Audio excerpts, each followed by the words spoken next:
All right, good evening, everybody. Glad to see we've got a full house again tonight as we go further into our adventures through your body's sign language. And we are drawing to the close of this book, which has been fascinating for me, and I hope it's been helping you. I'm going to share my screen and we will get on with tonight's episode.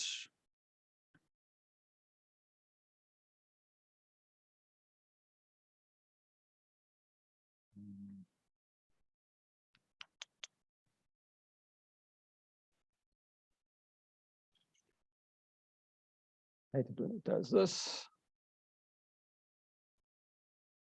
There we go.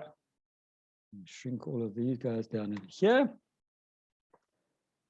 All right, so once again, we are continuing through our saga of your body's sign language from the book written by Dr. Jim McAfee, who is a registered clinical nutritionist from the USA. Tonight, we are doing the internal organs and conditions. This is where it starts getting a little bit more fun and interesting and technical. And these are the ghosts in the machine. Consider yourself a machine. And this chapter discusses Trojan horses. A little bit like computer stuff. I'm not too sure who got the information from where, but whether it was computers got it from humans or humans got it from computers, kind of hard to tell, because in computer jargon, you have viruses and you have Trojan horses and you have all sorts of weird and wonderful things. And so we're going to discuss Trojan horses. And these are conditions that may escape notice and yet undermine health in powerful ways. In other words, basically, you're going to have some signs and symptoms that make it look as though you've got one issue, but actually it's something else. The gold standard for allergy detection should be some type of measurement of what a food does to the body, as indicated by blood testing of actual foods, by symptoms, or other evidence of immune reactivity. So we've all been blessed with an immune system. You wouldn't say so the way so-called medical science is carrying on at the moment, but we do have an immune system and it works very effectively, providing we give it the correct tools. Now, Americans put their adrenals through considerable stress on a day-to-day basis with jolts of caffeine-containing beverages, not just coffee, remembering that your things like Coke and basically any soda drink has got large amounts of caffeine in it, and we won't even get into things like Red Bull. And they also have a huge intake of sugar and extremely stress-filled lives. This, I don't think, is just native to the Americans anymore. I do believe South Africans are undergoing a very, very, very similar issue at this present stage, where people live on coffee or Red Bull. They taking in huge amounts of sugar. And I'm not too sure, but I think we've got a little bit of stress in our lives. Building strong adrenals is a central issue in enabling the body to cope with allergy and in the prevention of autoimmune disease. Remembering that an autoimmune disease is where your body forgets that it isn't the enemy and it turns on itself and attacks itself. Some of the little signs that we have, if you've ever been sitting or lying down and you suddenly get up and whoa, the room is spinning madly around your head. You have dizziness when you're rising from a reclining position. So you've been lying relaxed in your lazy boy chair and suddenly the doorbell rings or the phone rings and you've got to get up and you get up and whoa, suddenly everything clouds in. You have a little bit of a mini blackout over there. Your head spins, you know you've got a problem. There's a there's a very fancy term for this, and we'll get into that a little bit later. But this little picture I've got here, with your anatomy, you'll see where the kidneys are situated. And just on top of the kidneys are our adrenal glands. And those little adrenal glands control an awful lot of reactions in our body. Now, this sign may indicate weak or exhausted adrenal glands. If you've ever heard the word adrenaline, that is what your adrenal glands secrete. So you walking across the road and a taxi comes screaming around the corner, and you suddenly decide that you can do the new long jump record by jumping off to the other side of the road. That's your adrenal glands that have done that. They've injected adrenaline into your system, which has given you that boost to be able to run or jump across the road out of danger. And this is what the adrenals are there for. If you land up in casualty with a heart attack, they're probably going to inject adrenaline into your heart to kickstart it. But the problem comes when those adrenals are overworked. And if you've ever lifted things continuously, you get tired, or you go on for a run, you get tired and you get exhausted. Well, this is pretty much what we're doing to our adrenal glands. The pancake-shaped adrenal glands that sit on top of the kidneys are the body's primary means of responding to stress or changes in the environment.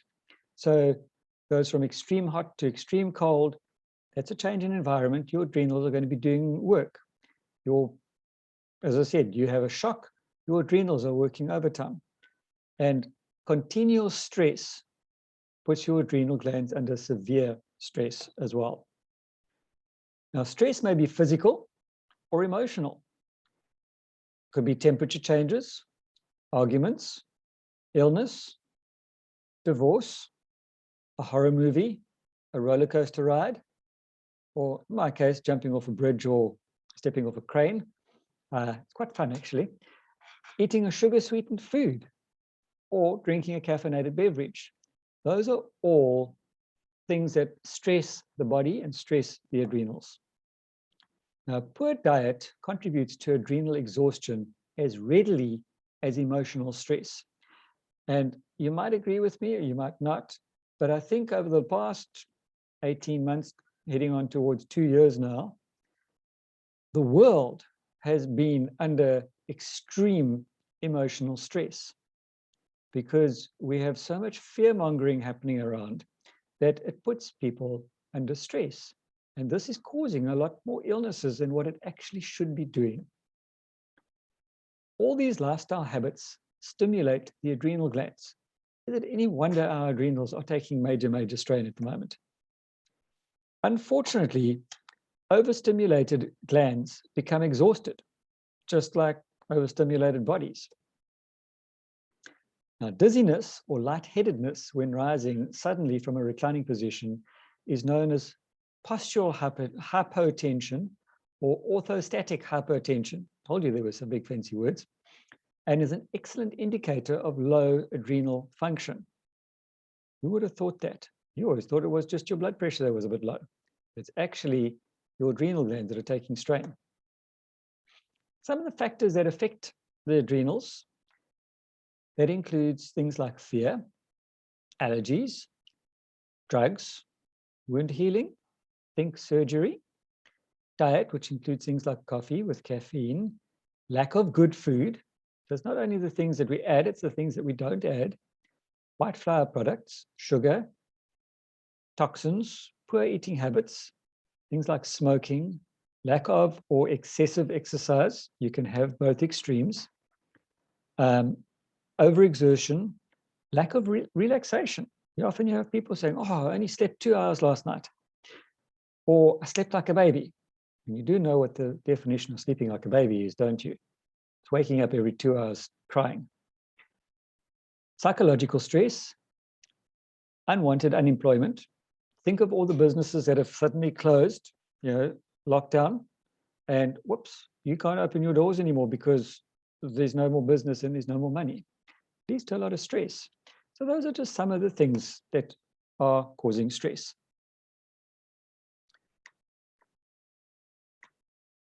When an individual faints or becomes dizzy upon rising suddenly, the adrenals most likely have not initiated an increase in blood pressure. So your adrenal glands actually regulate your blood pressure. And as we know, our brain needs a very good source of blood and oxygen. So when you suddenly rise up, your brain has gone from this level to this level, and the blood hasn't managed to get up there. So what does your body do? It can't send an email or a WhatsApp message saying, hello, turn the pumps on, I need some blood up here, because it takes too long. So instead of it pushing the blood up, it gets you down to where the blood is, and that's on the floor. That's what happens when you faint. Now, vitamin C is concentrated in the adrenal glands. There's a lot of people out there that are no longer getting the vitamin C that they should be getting, or worse still, they're getting it in a synthetic form. An inadequate intake of this nutrient results in adrenal weakness. Who would have thought? Other nutrients that support adrenal function include the B-complex vitamins, especially B5, amino acids, especially tyrosine, and trace minerals. Once again, we can see that not one single thing is going to work. We need the whole spectrum. So you're not just going to have a guitar solo, you need the full orchestra for the body to work correctly. Now, the adrenal glands produce many types of hormones. You all know what hormones are. One of these, aldosterone, is involved in salt retention. I need to check out my spell checker sometime over here. Salt intake decreases the need for aldosterone production and takes quite a burden off the adrenals. So if you have a low salt diet, you could be causing a bit of a problem as far as your blood pressure is concerned. If you have too much salt in your system, you also have a problem. Blood pressure is generally low when the adrenals are weak, which reduces or eliminates problems associated with salt consumption. ACTH is a hormone the body produces to stimulate adrenal function. And cortisol is the body's major stress coping hormone. And cortisone, you've ever heard of the drug cortisone? That is derived from cortisol. And our body will create its own cortisone from cortisol. Hope that's not too technical. And if cortisol doesn't increase when ACTH is released, it indicates that the adrenals do not have much in the way of reserve capacity to cope with stress situations. Jim McAfee put it quite clearly the one day in one of his talks that I listened to. If you think of an oil well or a borehole, it has a limited amount of liquid. Our adrenals have the same thing. So you can pump water from a borehole or from an oil well, but at some stage, it's going to get empty. Think of a 5-liter flask. You can put a straw in there and you can suck water out of it, and suck water out of it, and suck water out of it. But at some stage, that flask is going to get empty. Now, the more we stress our body, the more we force our body to use the adrenal glands to work more and more, the quicker we wear them out. So the quicker we're going to get to the bottom of that oil well, borehole, 5-liter flask. And you've got to give it a chance to recover. Now, our bodies are amazing things. If we give them rest, give them the correct tools, they will always regenerate themselves. Trouble with today's lifestyle is we don't give it a chance. Now, elevated ACTH levels tend to produce hyperpigmentation or darkening of the skin and mucous membranes, making this a clue to adrenal weakness. Again, those sign languages, you've got to learn what the signs are to be able to figure out where the problem is. Dr. Jonathan Wright observed that although underfunction of the thyroid and other endocrine glands generally is recognized and treated in conventional medicine prior to the stage of total glandular failure, underfunction of the adrenal glands generally is not considered or diagnosed until its end stage of total adrenal failure. And this is termed Addison's disease. When your adrenals are tapped out, you're in trouble. Many of the manifestations of weak adrenals appear to be psychological in origin, and patients are often referred to psychologists. So an outward sign is mental issues, but actually the problem is your adrenals on top of your kidneys. Dr. John Tintera associated weak adrenals with several health problems, including fatigue, nervousness, depression, weakness, craving for salt and sweets, alcoholism, mental confusion, poor memory, and allergies. How many people do you know that are complaining about one or numerous of these symptoms? And we just say, we're getting old, we've worked too much, we've done too much of this, we haven't been sleeping well. Those people could be having a problem with the adrenals, and we're not picking it up. Low carbohydrate diets are not recommended for those with weak adrenal function because they force the adrenals to work harder manufacturing carbohydrates from protein. So we tell diabetics low carb, high protein. Maybe we need to be a little bit more careful about that. And we don't say no carbohydrates, we say low carbohydrates. But maybe they need to be tested for the adrenal function first before recommending that. Just a bit of a thought. The adrenal glands are the source of the body's most powerful anti-inflammatory hormones. It is no accident that adrenal hormones benefit a wide range of inflammatory and autoimmune disorders. Remember I spoke about cortisone? You go to a doctor with a chronic problem, he's going to probably put you on a course of cortisone, which is an anti-inflammatory. Properly caring for our adrenal glands provides many benefits.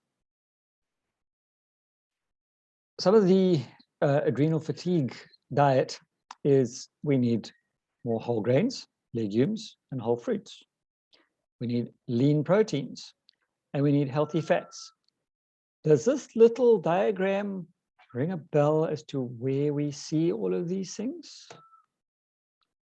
The most natural solution for weak adrenals is not to administer adrenal hormones, but rather to strengthen the glands so that they are capable of functioning normally. So basically, treat the cause, not the problem. The adrenal glands are strengthened by consuming adequate protein with meals and avoiding refined carbohydrates, caffeine, and emotional trauma. Sounds simple, but not always that easy to do, especially with today's lifestyle. Supplements that support adrenal function include the B complex vitamins, trace minerals, vitamin C complex, adrenal glandulars, phospholipids, and phytosterols. Again, think of our products. Where do you find all of these things? This same nutritional approach is beneficial for low blood sugar levels. Quality is always important with any supplementation, but particularly so with regards to the use of glandulars and essential fats. Once again, we need to educate people. Please do not go cheap supplement, go quality supplement, because cheap, as I was telling somebody today, can in the long run become extremely expensive. The adrenals are the buffer that prevents blood sugar levels from dropping excessively low when refined carbohydrates are consumed. So we need to look after our adrenals if we want to enjoy a little bit of junk food every so often. Suggestions. Simple again, not always easy to do. Avoid sugar and caffeine. Consume fresh, raw foods and quality fats. Consume adequate protein and complex carbohydrates. And supplement with the vitamins B complex and vitamin C. We have a sustained release vitamin C complex. We have a sustained release vitamin B complex. And to get back to the previous one, don't forget your Pro Vitality pack, because that has got a whole lot of things in there that I've already spoken about. The next thing that we go into is high blood pressure and blood fats. And this is elevated blood measurements of cholesterol, triglycerides, and blood pressure. Now, normal blood pressure is considered normal in the range of 120/80. I'll let the more medical professionals like my sister Jenny tell us a little bit more about blood pressure at some stage and explain what the measurements are. But just know that if somebody takes your BP, it should be somewhere in the region of about 120/80. We won't get into the fancy words over there. These elevated measurements are often associated with insulin resistance, diabetic, or syndrome X. Medical people love their names. Weight gain often accompanies insulin resistance. Think about obesity, type 2 diabetes. And if uncorrected, insulin resistance will often lead to the development of diabetes. So you can have people who are overweight, but not technically diabetic. But if they continue on that track, they will become diabetic. Dr. Jonathan Wright, who is a leading nutritional physician, says that physicians often fail to diagnose the insulin resistance problem and treat the elevated cholesterol and blood pressure as separate entities, where they should actually be treated together. The elevated cholesterol is treated with medication, usually statins, and blood pressure with antihypertensive drugs. Once again, we see in the medical field treating a problem, not looking for a cause. With no disrespect to any medical people who might be listening to this, but unfortunately, medical training is basically medical training these days teaches a problem. There's a problem. You treat that problem with a medication or a drug. Instead of teaching them, there's a problem. What's causing the problem? How can we sort out the cause? I won't get into the technicalities and my opinion on that one just yet. Unfortunately, the medications fail to address the underlying problem and can have side effects of their own. Don't we often hear about people who are taking this drug, but they've got to take that drug to counteract the effects of this drug.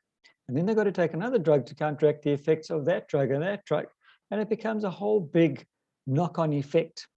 And this is part of the reason why I personally have a problem with overprescription of too much medication. I do understand drugs have their uses, please don't get me wrong, but I do also believe that they're often overprescribed and abused in the long term. Some symptoms of insulin resistance include a craving for sweets and salty foods, fatigue, frequent or increased urination, tingling sensations in the hands or feet, known as neuropathy, increased hunger or thirst, and a darkening of the skin in the groin, armpits, and behind the neck. So if you look at the back of the neck, you'll often see the skin goes quite dark over there. Statin drugs interfere with the body's synthesis of CoQ10, which is a nutrient that protects the energy factories within the cell. Our bodies create their own CoQ10, but this is depleted with age as well as with medication. Lack of CoQ10 can lead to heart damage. This is why if you're on statins for a long term, you're going to end up with other problems. Antihypertensive medications or anti-blood pressure anti-high blood pressure medications, let me put it that way, can wash important nutrients out of the body, including the B complex vitamins, potassium, and magnesium, which should be replaced, as deficiencies of these nutrients may increase the risk of heart problems, which sadly means that you're going to see yet another doctor who's going to prescribe yet more drugs to counteract those problems. It becomes a whole big vicious cycle. Placing people on medications without establishing glucose tolerance is missing the mark. Physicians should be encouraged to test insulin resistance before suggesting medications. Sadly, I don't think a lot of them do. Some suggestions: we need to avoid sugars. Stevia or xylitol are very good natural sweeteners that give you the sweet taste, but don't give you the effects of sugar. We need to exercise regularly. And this means 5 or more times weekly is ideal. This does not mean going into the gym and finding the biggest weights and pumping them until you're looking a little bit out of proportion. But exercise means go for a walk around your garden, or, as somebody said to me today, the safest place for them to walk is to go to the shopping center, where they can walk freely and at fair speed to get their exercise. So that's an idea for you. You don't have to stop and shop, but you can certainly get some good exercise over there. And I am running out of time over here, so I'm going to wrap this up fairly soon. And we need to obtain all essential nutrients. And where do we find this?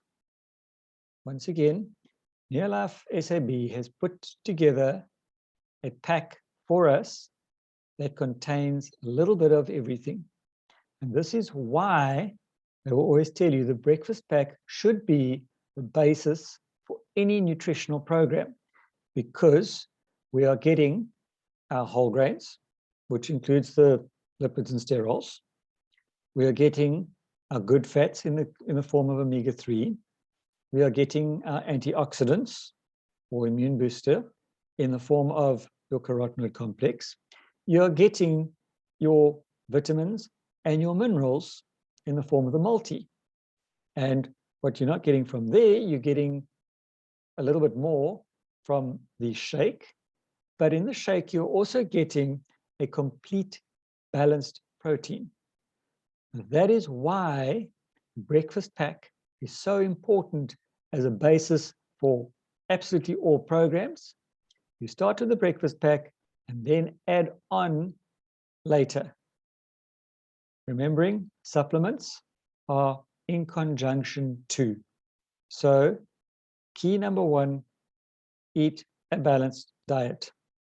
And if you cannot get a balanced diet, supplement correctly. We need to supplement with fish oils, because these are your good oils. These are your good fats, should I say, and they're also very good anti-inflammatory. And the best one that we know, obviously, is our salmon oil. So you can take extra salmon oil in conjunction to the breakfast pack if needed. I've got about 7 minutes left, so I don't think I'm going to get into the next one just yet. So I will stop sharing. And if anybody has any questions or if they've got any testimonies, please feel free to unmute and fire away. I'll keep the recording going for a short while. Go, Linda. Sean, just a quickie. Studies have shown that supplementing with 3NN enhance glandular activity very much. Correct. And I learned that so many years ago, and I've used it, often use it in research when people ask me questions and I put together little articles. There was a very light, and it's discontinued long ago, a very nice pamphlet. And it says here, yeah, it enhances it. Sorry, trying to find my place. Tests show superior results. Independent comparative studies confirm this, the superior nutritional value of Genol-Lee's 3NN grain concentrates. And that's why it's also one of the things that it helps with thyroid problems, together with iodine, multi-mineral and things like that. So I thought I would just mention, if going back to the glandular thing that you shared. Yes, thank you. And I can testify to that, because just recently, I don't know if it was the infamous long COVID or if it was a combination of a lot of other things, but I was just feeling tired, and I wouldn't say exhausted like I was when I had COVID, but I just wasn't feeling myself. And I had a look at the 3NN the one day and I went, hang on, these things are supposed to work really, really well for this. So I simply doubled up. I took 2 3NN for breakfast and for lunch for a week. The results have been quite amazing, because all of a sudden I felt revitalized and renewed with energy. And I've cut them back down to 1 breakfast and 1 lunch again, but I'm feeling good. But I needed that extra boost. And I'm sure Like, looking back at this, my adrenals were exhausted or pretty close to that. Yeah. And it's made a big One of difference. our old, one of the old 3NN pamphlets also refers to a more balanced, harmonious mood and so on. And also in this article, it speaks, we know it enhances energy, but it also is speak here, sorry, tongue knots, about enhanced energy as well and better handling of stress. Correct. And in that old pamphlet, they put it so beautifully, more harmony in the body. And I've always remembered that through the years, very, very in the beginning of my career, and I would always mention this to people. So this 3NN is amazing. It is, and I tend to underestimate it. Yeah, with our hormones and whatever. And Jim McAfee was saying as well that his sister was in full-blown adrenal exhaustion. And by taking the 3NN, she was able to actually regenerate those glands, which is almost unheard of in the medical field. Oh, yeah, no, it's amazing. And I mean, these were studies, and it was like, it's not only guesstimates. Correct. Right, any other comments? Okay, I'm going to stop recording now and then